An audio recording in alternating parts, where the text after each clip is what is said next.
Hey there, Tim Bauer here from LiveVideoGuitarLessons.com with the practice tip of the day. This one is for the advanced player, and today I want to continue our discussion on tapping. I want to talk about different tapping rhythms. And I apologize, I'm sporting the kind of drowned rat look today. I just got in from playing the show, and it rained really, really hard 30 seconds after I finished, so I had to load up in the rain. I hate loading up in the rain. It's not as bad as unloading in the rain, because then you look like this when you're playing the show, but my shirt's, it'll be dry in a little while. I'm going to put on some dry clothes after a while. But anyway, so I want to talk about some tapping rhythms. Alright, so let's tap an E minor chord. And some other videos are about different chords you can tap are on the website, www.LiveVideoGuitarLessons.com. And today I want to talk about the rhythm. So we're going to use an E minor chord. So let's just tap an E minor chord. E minor chord consists of an E note and a G note and a B note. So I'm going to put it on the third string. I'm going to play my B note here. I'm going to play my G note here. Whoa, that was some weird harmonic there. And then I'm going to play my E note back here. So when I pull that off, so the normal, you probably already know this one, but the normal tapping rhythm, or the most common, you're just pulling them all off. Sorry, wrong note. So, and when you do that in sequence and run them all together, when you do it fast, it sounds like this. 3 notes, right? So when you do it fast, it sounds like this.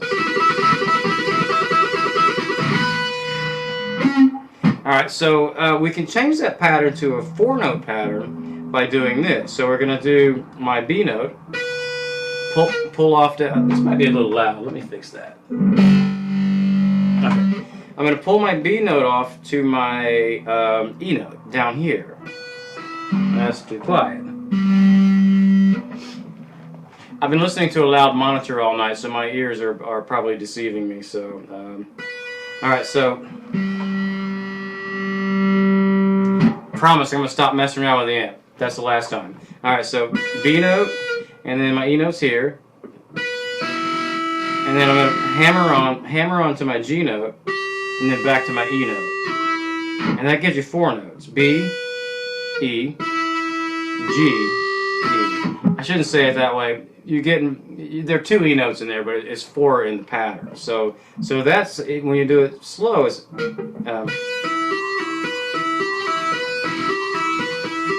and when you speed that up, it sounds like. There's a very subtle difference. So I'm going to play the 4-note pattern, or I'm going to play the 3-note pattern like this, and then the 4-note pattern, 3.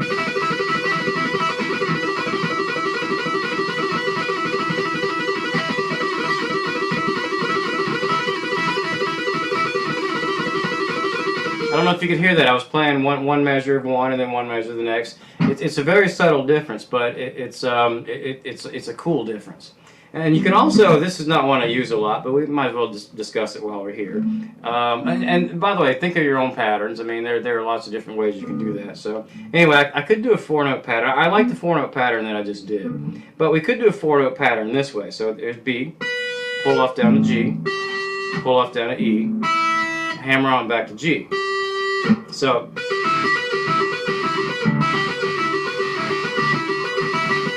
right, in slow motion it's that.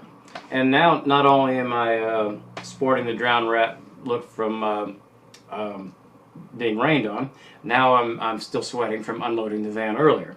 By the way, this is a different, off topic. If you're going to play a show somewhere, make sure you have towels. Not for you, doesn't matter if you get wet, but for your gear. I always have a half a dozen towels in my van.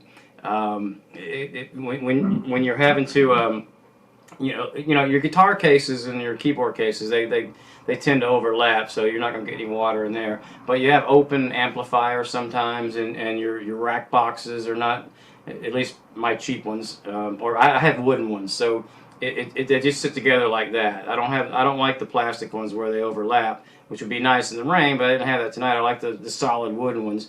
And so anyway, so when you have to when you have to take your stuff out in the rain, that's unprotected, you can throw a towel over there, over it, unless you're in a hurricane or something. The towel will absorb all the stuff before it can get down to the vents and, you know, through your potentiometers and everything, and that usually protects it okay. Just make sure you have a bunch of them, because you're going to want to dry stuff off when you get it in your van or in your truck or whatever, and you want to, you know, gear is, it's not as sensitive as you think it is, but it can take just one little tiny thing and doesn't work anymore. So anyway, just off topic, but I just, you know, because I had that experience tonight. My stuff gets rained on all the time. I play outside a lot, and you know, you have tarps, lots of tarps in the car or in the van, and lots of towels, and you know, you have to be prepared for these kinds of things. So anyway, all right. So the other pattern,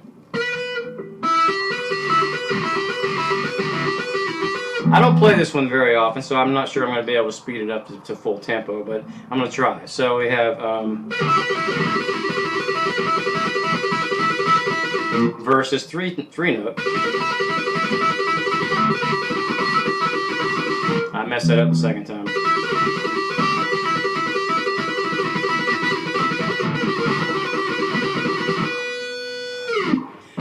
Like I said, I'm not as good with that second. I just throw that one out there as an alternate. I like the other 4-note pattern.